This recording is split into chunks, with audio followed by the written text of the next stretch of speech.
آج میں کس سے ملی ہوں؟ عزیزان گرامی، اللہ تعالیٰ نے انسان کو بنایا ہے اور انسان بھولتا بار بار ہے اور خطائیں بھی بار بار کرتا ہے۔ خطا کرنے والا اور بھول جانے والا اللہ کی بارگاہ میں ایسا نہیں ہے کہ وہ ہمیشہ کے لیے ناکارہ ہے، بلکہ اللہ تعالیٰ نے اسے زندگی میں بار بار موقع دیے ہیں کہ تو اپنی خطاؤں سے اور اپنی بھول سے پھر سے دوبارہ اپنی اچھی زندگی میں آ جا، اور اسی کو ہم توبہ کہتے ہیں۔ توبہ کا جو آپشن رکھا گیا ہے انسانوں کے لیے، مسلمانوں کے لیے خاص طور پر، بہت ہمت والا ہے دروازہ ہے، بہت ہمت والا دروازہ ہے۔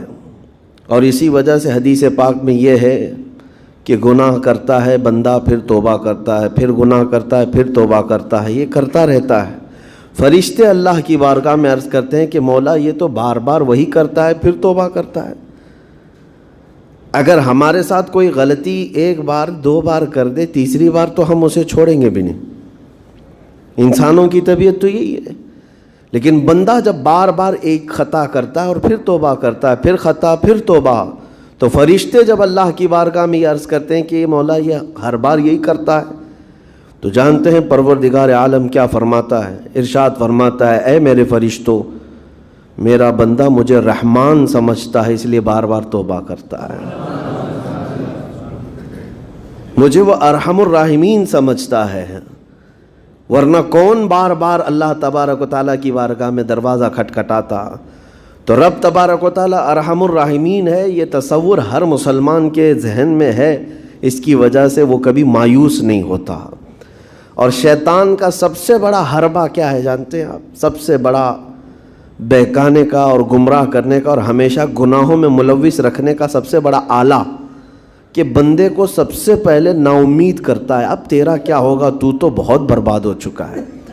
یہ جو خیال شیطان ڈالتا ہے دل میں، اس کے بعد پھر وہ بندہ جری ہو جاتا ہے، اب میرے توبہ سے بھی کچھ ہونے والا نہیں ہے، جو جس طرح زندگی چل رہی چلنے دو، ارے 50 سال ہو گئے اب تک میں یہی کرتا رہا، اب کیا سدھروں۔ یہ جو خیالات ہے یہ شیطان ڈالتا ہے تاکہ اس کی کفر پر موت ہو جائے، تاکہ وہ ہمیشہ گناہوں کی موت مرے۔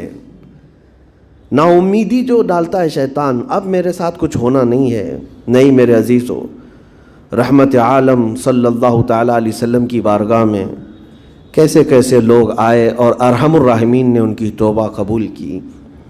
آپ کو ایک بات میں بتاؤں، سیدنا عمر ابن خطاب رضی اللہ تعالیٰ عنہ کا دور ہے۔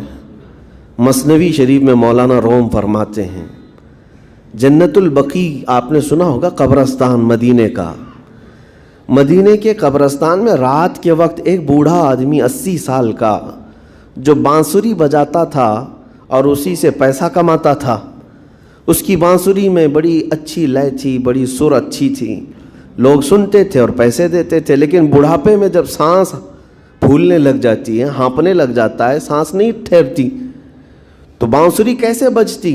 اس کی لے ٹوٹ جاتی، لہجے بدل جاتے۔ بوڑھا آدمی، اب اس کی بانسری سننے کو کوئی آتا نہیں تھا اور پیسے ملتے نہیں تھے، تھک ہار کر کے وہ آیا، رات کا وقت تھا، جنت البقیع قبرستان میں، 80 سال کی عمر کا ہو گیا ہے، اس نے بانسری توڑ دی، کہا زندگی بھر جس چیز سے میں کماتا تھا